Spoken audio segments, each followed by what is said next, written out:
Welcome to the online orientation for the audio production studio. In this video, you will learn how to operate the audio equipment and the recording process.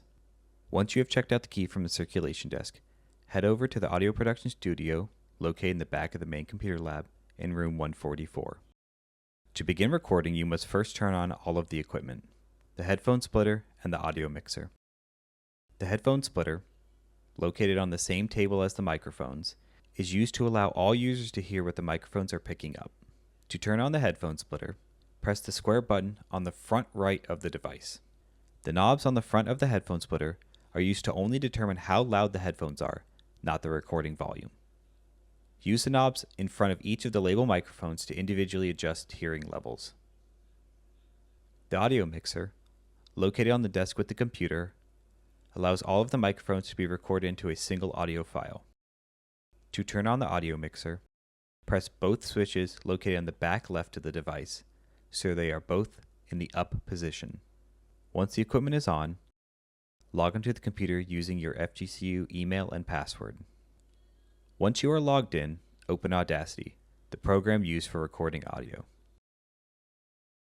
When Audacity is opened, you will need to get the mixer ready to be able to pick up the sound. The microphones used in the studio are Shure SM7B microphones, which require a lot of gain to be able to record with sufficient sound. The gain knobs, located just under the microphone inputs, should be rotated all the way to the right. The knobs in the middle of the board generally do not need to be rotated, but if you do, return them so the line is at the 12 o'clock position when you are finished. Lastly, you will need to raise the faders located at the bottom of the mixer to the 0 line located on each fader. Each microphone is labeled for their respective fader, so if you're recording all 4 mics, then all 4 faders will need to be raised. 0 is a good starting point, but may need to be raised or lowered depending on the people you are recording with. The faders on the far right side of the board are the output to the headphone splitter. These should also be raised to the 0 line. For the best vocal quality, you must be around 1 inch from the microphone. Make sure you speak into the front of the microphone and not in the back or side.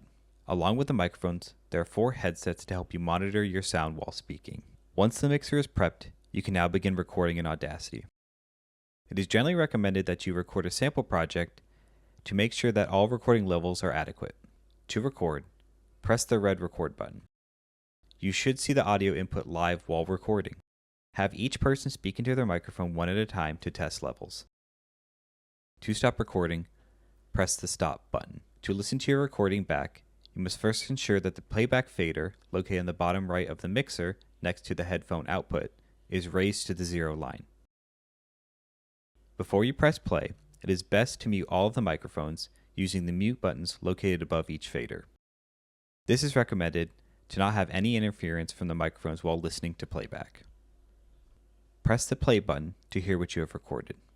Once you have listened to your recording, adjust the microphone faders as needed. If everything sounds good, you can begin final recordings. To remove the previous recording, click the X on the left side of the recording waveform. Once it has been cleared, press record. When you are done with your recording, press stop again.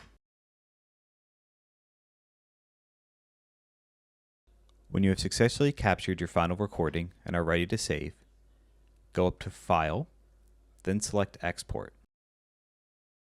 You can export as an MP3 or a WAV. MP3 files are much smaller and easier to export. Bringing a flash drive is recommended, but if you do not have one, you may also be able to email it to yourself or use a cloud drive. Once you are completely done using the studio, be sure to close out of the program and log out. Turn off both the switches on the mixer and turn off the headphone splitter. Turn off the lights and return the key to the circulation desk. This brings us to the conclusion of our orientation video for the audio production studio.